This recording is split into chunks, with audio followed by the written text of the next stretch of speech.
Hello and welcome. I am delighted that you are here on this cold evening.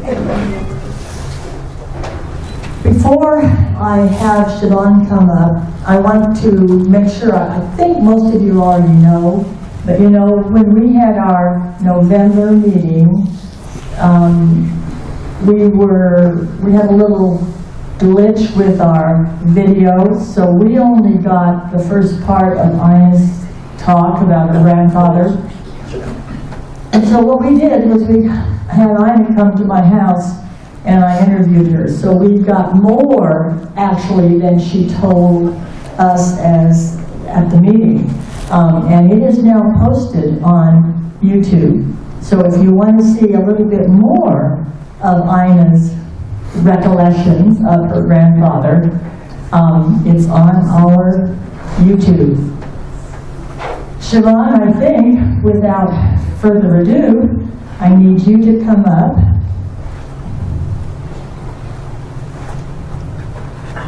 And introduce our speaker. This is just such a unique and special treat tonight.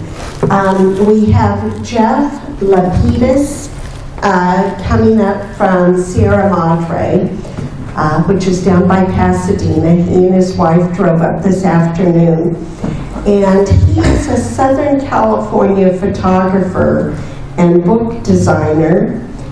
And they actually live in Sierra Madre, and he has designed the deluxe centennial books for Sierra Madre and San Marino.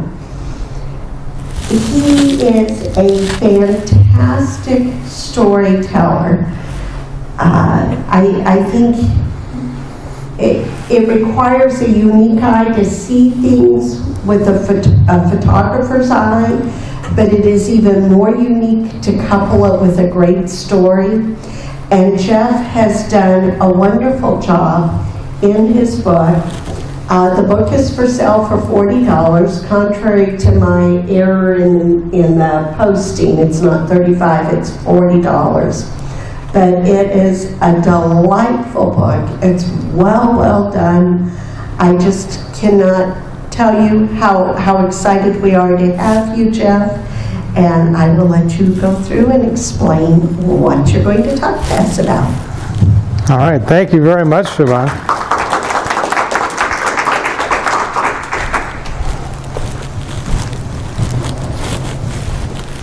Do we need to lower the light level? Yes, that would be wonderful. Thank you. Fantastic. That's great. Sufficient? Good for me. How about you in the back? That's perfect. Yeah. It's okay. No glare in the eyes or anything? All right. Thank you, Siobhan. You've been very gracious. It's been wonderful coming up here.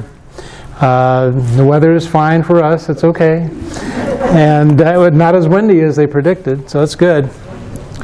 So what is this story? I'm going to give you a little bit of a backstory. That I designed a book for John Robinson, who was the #1 historian and author about the mountains in Southern California. And he did his magnum opus.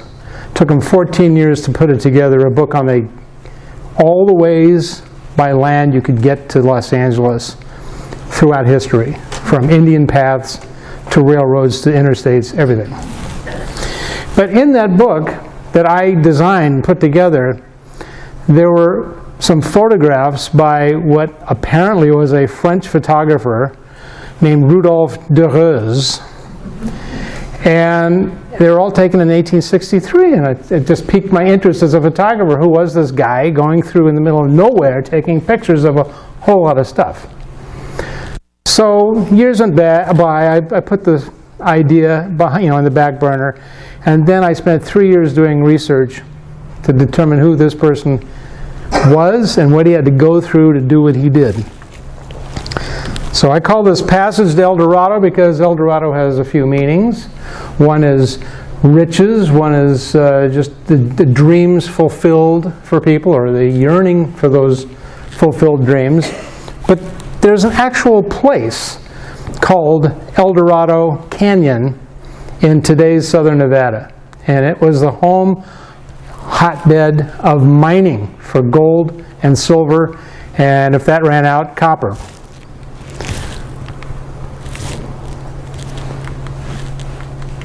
Whoop.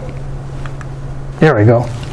Now, this doesn't look much like the Mojave Road, but this is the hometown of our photographer. And no, it's not in France. It's in Bernau by Berlin, nearby Berlin. And this illustration is from the year he was born, which is 1823, a parade going down Main Street of his town. Now, this was in Prussia, which was a part of, it's pre-Germany, but there was an amalgam of German republics that got together. But in 1848, when he was in his early 20s, Europe was a hotbed of revolution. Every place you see red and yellow, there was some violence going on. It led to the dethroning of some kings.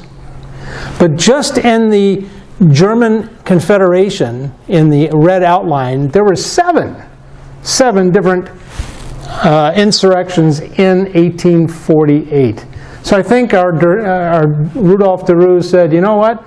I think I can have a better future for myself getting the heck out of here. And he came to us. New York City, 1848. And this is a view from Brooklyn looking at Manhattan. That's Manhattan here. That's New Jersey back there. And that's more of Brooklyn. Brooklyn just comes around like that. And that was the world that he entered in 1848. Something happened a year later, minor little occurrence in the world. Gold was found in California. So if you're sitting in New York City, how do you get to the gold fields? You had to get to San Francisco. And the way you could get there was 3 different routes, and the route he took was considered the best route, which is by going through Panama, pre-canal, no canal. And it was a horrible trip. You'd have to pick up a ship, besides from New York going down to the northern part of the isthmus, you'd then have to get a ragtag, lousy boat down the Chagres River until you could go no farther, and then after that 20 more miles to get to the Pacific Ocean on muleback. When you got down to Panama, the Pacific coast of Panama, you could wait up to 3 weeks to get a paddle steamer that'll get you all the way up to San Francisco. Jeff, before you continue, Matt, is he in your camera view? Pardon? Is he? Oh, do I have to stay back here? No, it doesn't make a difference because I can't see it. All right. No, go ahead. So this is a map of the time of what it took to cross the Panama Canal River to last 20 miles, getting to Panama City, and that's where you would wait for a boat. Thousands of people did this. This is an amalgam of all the trials and tribulations people went through, because going through the jungles of Panama meant you were exposed to yellow fever, malaria, and dysentery. Families would go, and the kids would be born on the backs of the Indians, the local Indians. And this was a very hazardous route to go, but it was the best of the 3 ways to get to San Francisco from the East Coast. Et voila, finally, Rudolph arrives in San Francisco in 1849 in March. So many people wanted to get to San Francisco, to get to the gold fields, that ships would come into harbor, and the crew of the ships, the crews, and even the captains would abandon the ships in the harbor because they said, the heck with being on the high seas, we want to go find our fortune in the gold fields. The harbor got so packed with ships that they were bumper to bumper, and you could walk across the harbor, walking on ship after ship after ship. It became such a nuisance, it brought the harbor to a standstill, that the city fathers of San Francisco said, anybody can go out there and start chopping up the wood for building materials for their homes on land.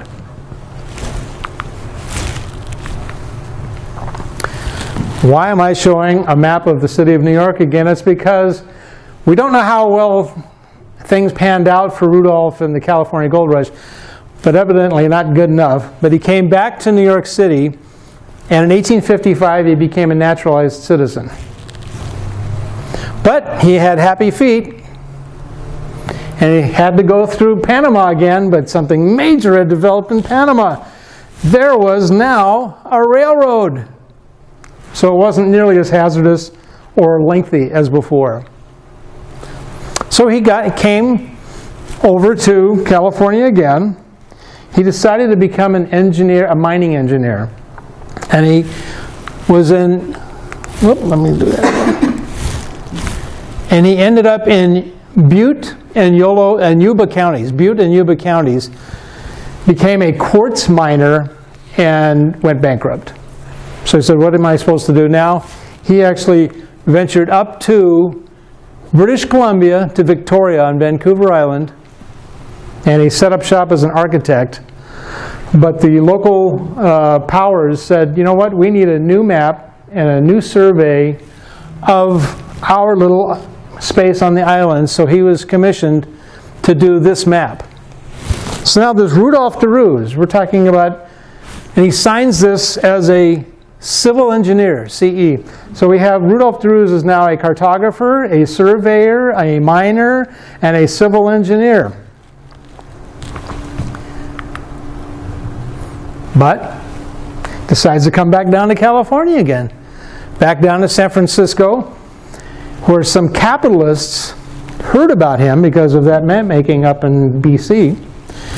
And he was commissioned to go to the new hot gold rush country, which was the Mojave Desert.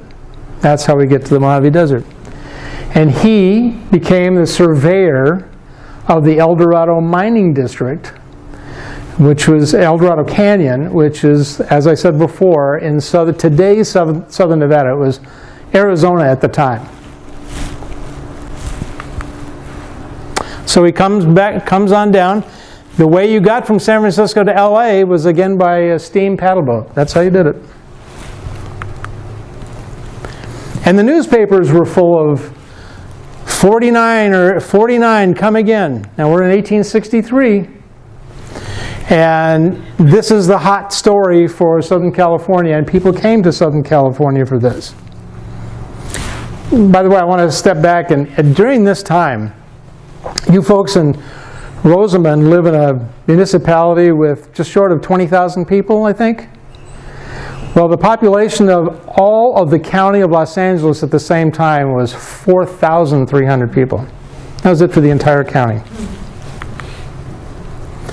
So this is a map that Rudolph DeRuse drew by hand, and it shows his route. This is how he went. He started out in Los Angeles. He actually dropped down to Wilmington down here, which was the seaport for Los Angeles. And he made his way to San Bernardino and back up through Cajon Pass. And he made his way all the way over to, that's where the El Dorado Canyon mining area was. And this will come up too, Fort Mojave. Now the year, keep in mind, 1863. Southern California was basically sympathetic to the South during the Civil War, overwhelmingly. And so there was a fort built out here, Fort Mojave, built in 1859 because there was unrest with the Indian population. And after a minor battle, it became peaceful. The war started, and the Army said, we need you back in LA because we don't trust the local population.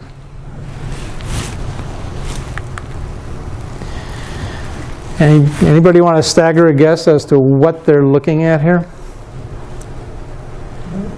That is the first photograph ever taken. 1826. We're going to tie in photography with this story now. After computer enhancement, looks like that. Now the exposure was so long, at least 8 hours long, that you see sunlight hitting this wall and sunlight hitting this wall. That's how long the exposure was. It was just an all-day thing.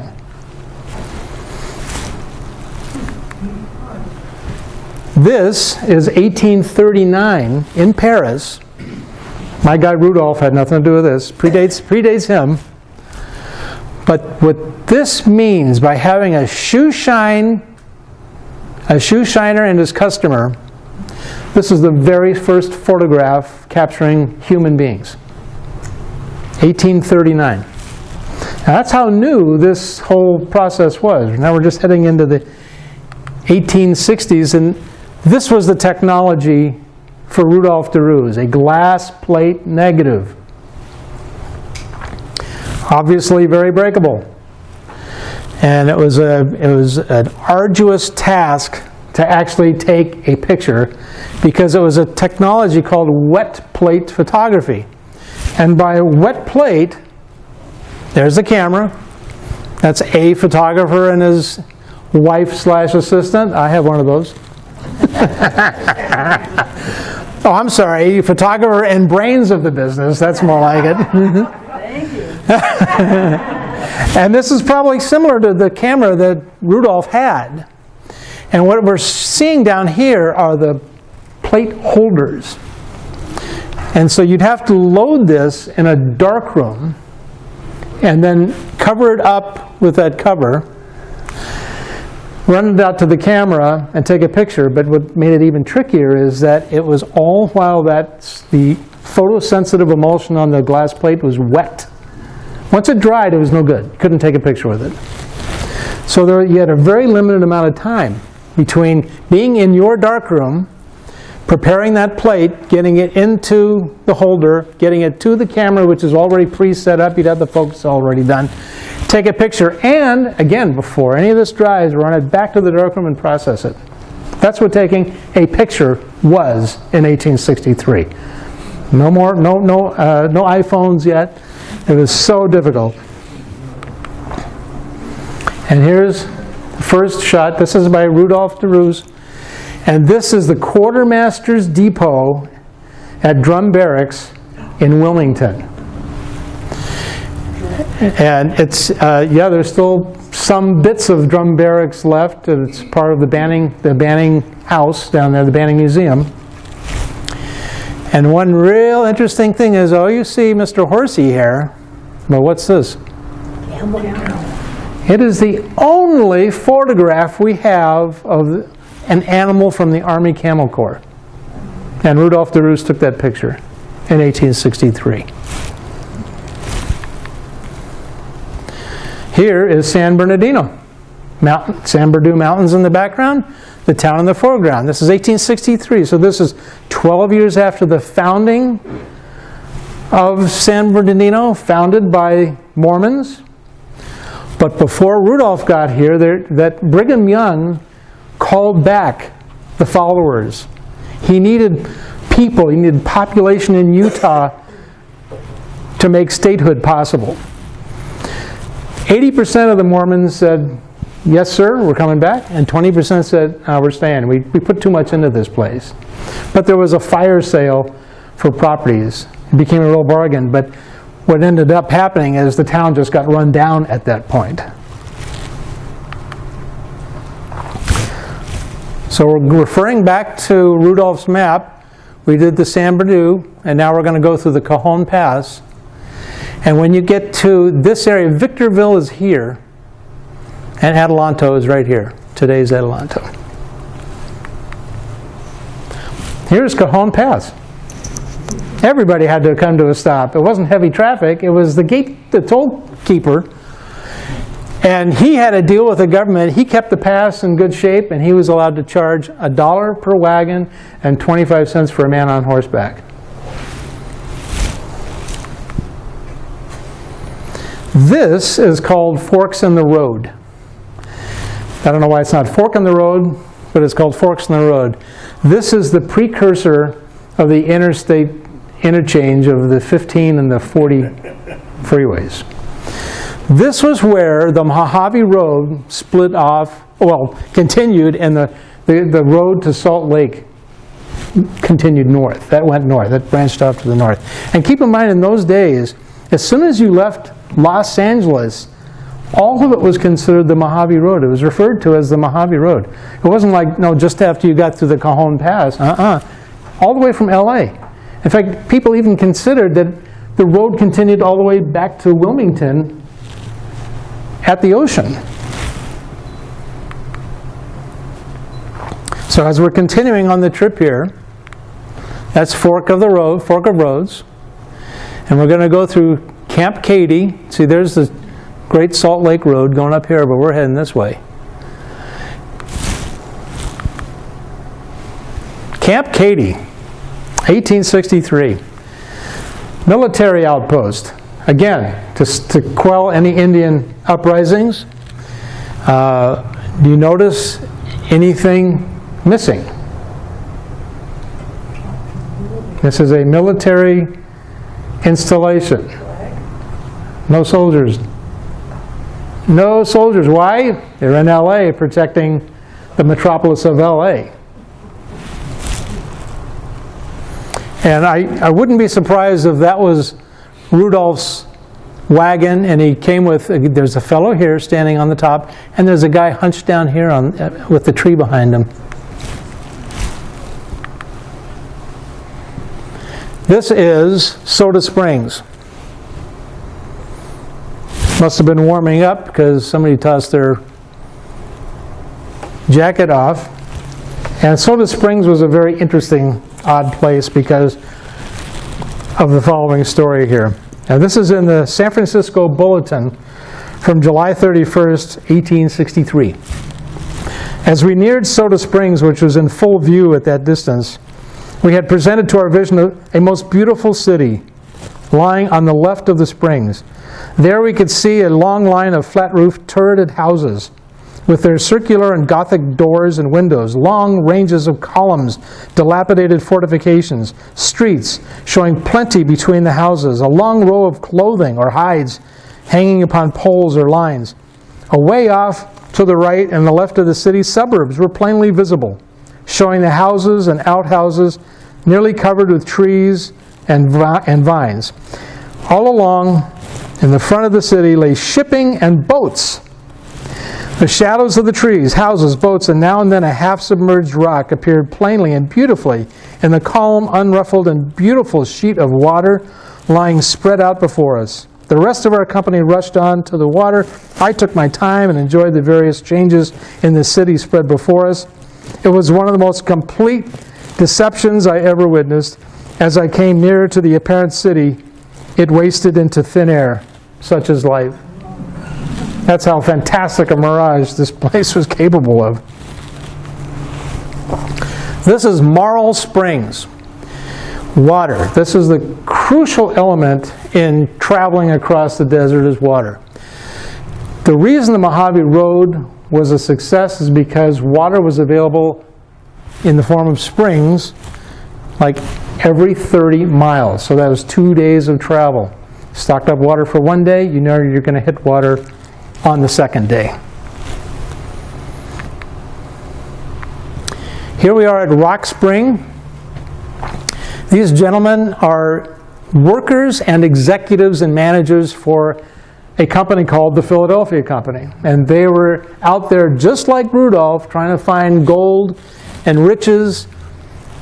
Very popular destination. But I don't know what happened to these guys with this company, but they ended up going into petroleum instead of mining. And that's a closer view of the water. Doesn't look terribly yummy to me. And I like the rusted out bucket here. We got a little hole in the corner. Oh, and so if you were to walk up to the top of these rocks and point your camera down, this is the view you would have. And these, in the background, those are the New York mountains. They used to be called the Providence Mountains. Today, New York mountains. And it looks so desolate. But if you get a close-up of what's in the foreground, you can see wagons, parts of wagons, and a very typical of the area, a structure, a building, which is basically canvas over dry stacked rocks. Now, again, remember how difficult it was to take a picture, which means Rudolph de Roos had to use his wagon as a darkroom and with a wet emulsion, get that glass plate nice and wet, stick it in his film holder, and run up that mountain top to the camera which he already had set up there, take a picture, and run down those rocks and process that film. Here's a still life that he did along the Mojave Road. Now we're entering El Dorado. This is El Dorado Canyon. That is, let's go back. That is Pilot Rock, and it was used as a landmark when you're in that canyon because everything looked kind of the same. There was no distinguishing trees or anything to use as guideposts. That was your benchmark. These three happy guys are at the mouth of the Tachatacup mine in El Dorado Canyon. This mine was discovered or exploited in 1861. So this was 2 years old by the time Rudolph got there to take the picture. And this mine was so successful, it was producing until 1942. In El Dorado Canyon, you would have miners' camps. And being that it was a Civil War, the miners' camps were separated. Secessionists, Unionists. This is a secessionist camp here. And this is a Unionist camp, and you can see there are fewer people. Take note of the guy back here. He has a saw in his hand and a piece of wood. That's actually a tip as to what his profession is. Here he is with his book on surgery. He was the Fort Mojave surgeon. He was a civilian, but he was a surgeon. And he's with a couple of Paiute Indians here. This is what de Roos was really sent by those capitalists in San Francisco to produce. This was a detailed map, and I have it right here. It'll be great for people to get right up to it and look at it and marvel at the detail in this thing. So he took 3 months to survey this one canyon, produce this map. I have a close-up. Every line you see here is a different mine. There were just hundreds and hundreds of mines in this one canyon. This is a tiny part of that map. The man on the left, John Moss, he's the fellow that started that Tachatacup mine in 1863, but he sold out and made a fortune. He made a fortune. And he is with the chief of the Paiutes, Turcharum. Here's a little R&R for the miners. So we've got poker, and we have cribbage, and we have checkers, all out at one time. And again, look at the quote architecture here. Dry stack rocks, canvas top, made for great lighting for the shot. Another still life, but these are the plants native to El Dorado Canyon. So from El Dorado Canyon, you could come down the river, Colorado River, and go to Fort Mojave on the Arizona side, or you could drop back down towards LA but stop at 2 more districts. But remember, with Fort Mojave, that's Fort Mojave, it's part of Fort Mojave. The building's closest to the river, and there's the Colorado River with California on the far side.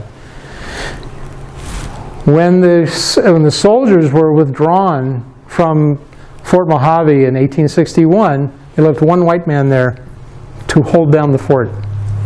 His name was William Furlong, and he was there for 2 years and never had a single problem with the Indians.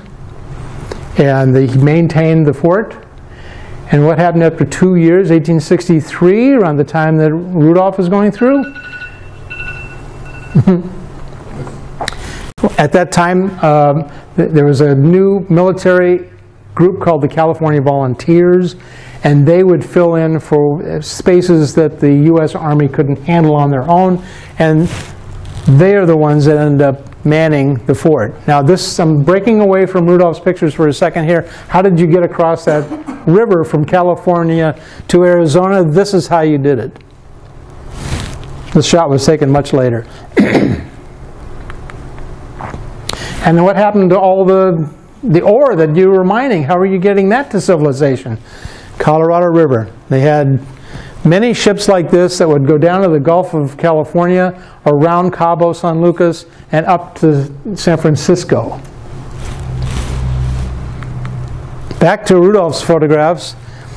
Here are some of the more important Indians at Fort Mojave.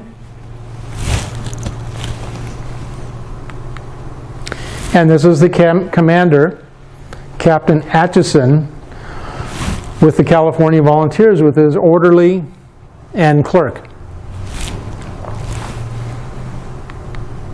And here he is with some local natives, Mojave Indians. Now, almost all of the soldiers, every free moment they had, they went to the mines too and staked claims and did some mining. Everybody wanted to be a part of this. Nobody wanted to have a furlough to go to LA or some other place. They wanted to get to the mines and strike it rich. Back to this, and now Rudolph is now done with El Dorado Canyon, and he wanders over to the Macedonian mining district, where he works for 2 years. And he, as you can see, it's a much smaller operation, but it was very profitable. And he created this map and sent it to, down here, it's for Professor Silliman, Jr. At Yale University, there was a father-son teaching team, Professors Silliman, Jr., Sr. And they were the most important chemists in the burgeoning field of petroleum. But in Professor Silliman Jr.'s time off, he became a consultant for investors coming out from Yale, going into the mining areas, and he met Rudolph at the Macedonian mining district. Rudolph did this map, sent it to him at Yale. And by the way, as successful as Silliman was for petroleum, he was a disaster for all of the investments he steered his customers toward. Now, what do we have here? Well, Rudolph, while he was at the Macedonian district, there was a call by Louis Napoleon, Emperor Napoleon III in France, in 1864. And it was going to be the biggest science and industry exposition in history, in the world, ever. And this is what he ordered to be built in Paris. And Rudolph answered the call to send a specimen of silver from his Macedonian mining district, and it was put on display at this event. So Rudolph leaves Macedonian mining district, and he decides he's going to work for the California Geological Survey. But he kept starting a project and couldn't finish a project. Kept starting a project and couldn't finish the project. And he was in, where would he have been? The greatest place on earth, Kern County. And he settled in Havilah. And he took 2 photographs of Havilah, and it's doubtful whether this is one of the 2. We don't know. We have no way of knowing what those photos were. They did not survive. This is probably in the 1870 to 1890, this shot here. And Rudolph had a deal with Kramer's Hardware in town to sell lithographs of his 2 photographs for $1. After Rudolph did his bit in Kern County, he went back to the State Geological Survey and said, I want to try it again, but I need help. I can't just do this on my own. So the state gave him 2 assistants. Now he could go off and do the job that he always wanted to do.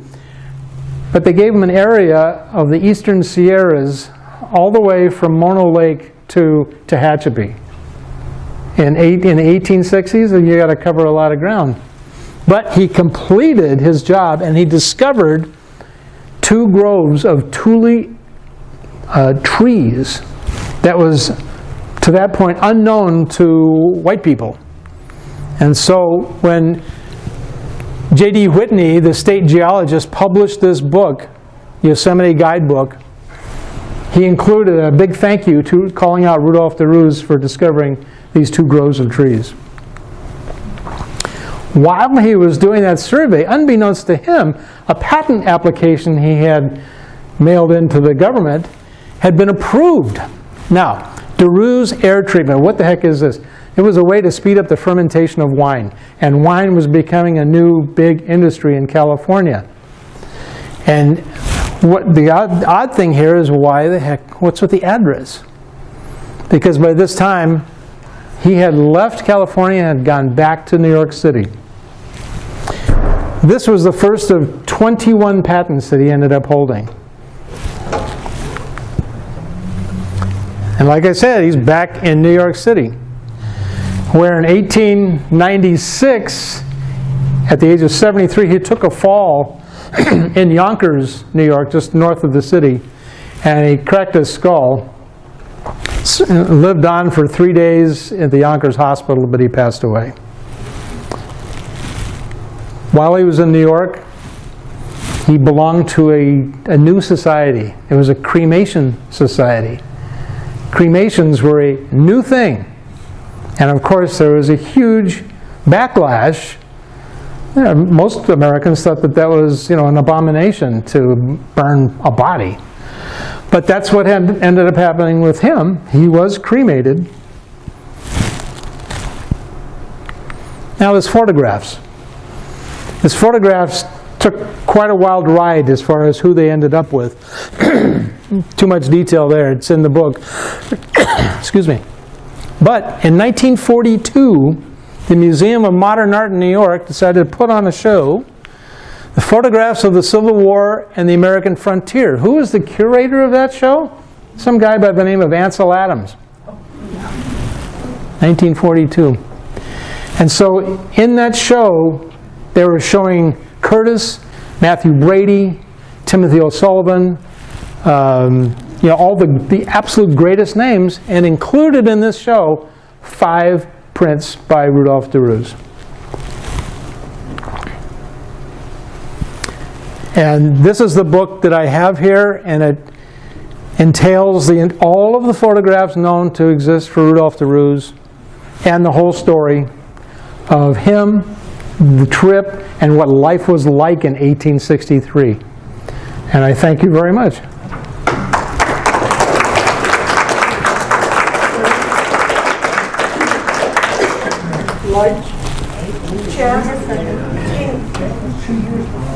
Can you tell us what happened to the prints?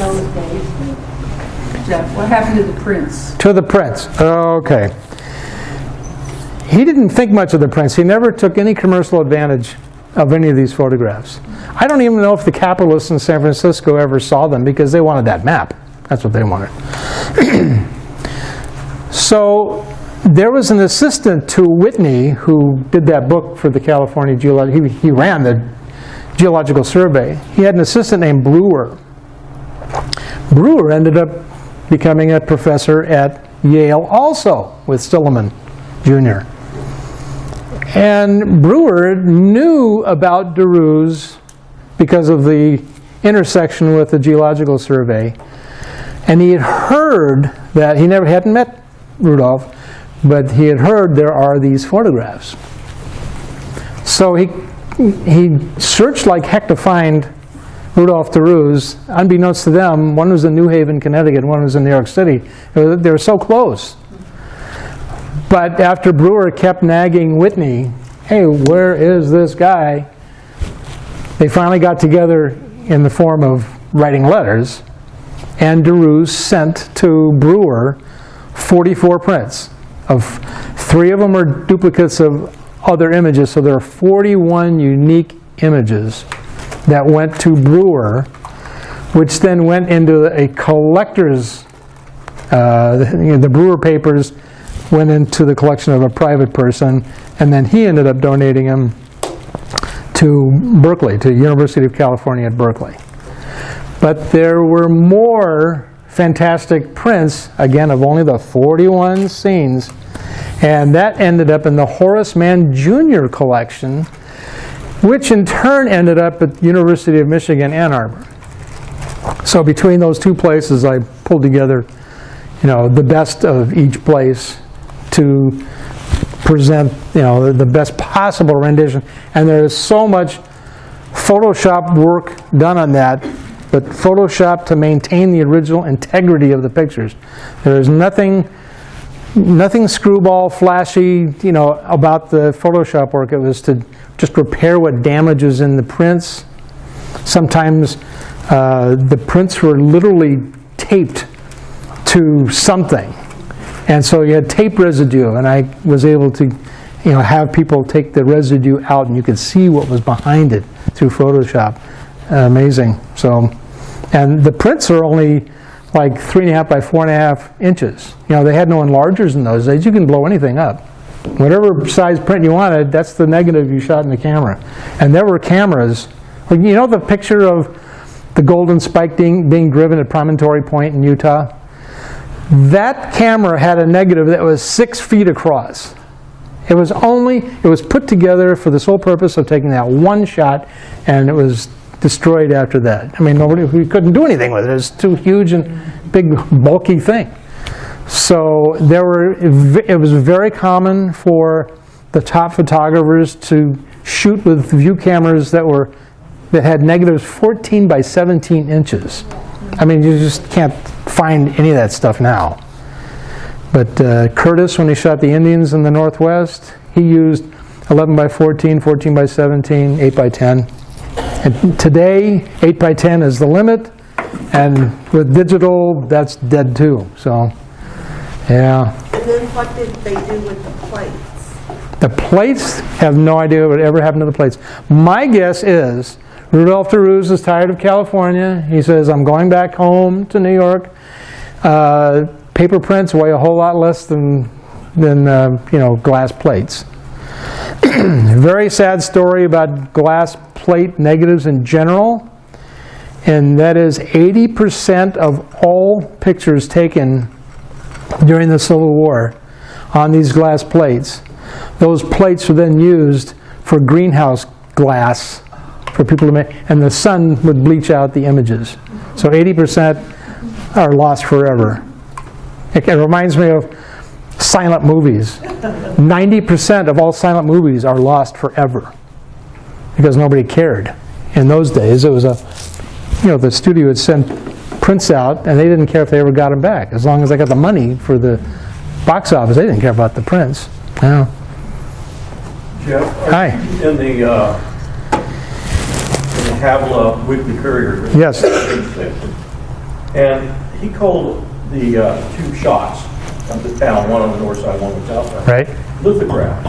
He did not use the word photograph. Yeah, but the photographs were used to create the you had in those days, okay, what we call halftone printing, which is the modern way to take a black and white image and make a bunch of little dots, and then you have ink on paper, and that's how the newspapers are done, and that's how any kind of a publication is done. We're talking black and white only.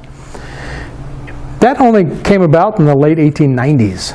Before that, someone would have to actually do a wood etching based on the photograph, and it was a wood etching that was reproduced.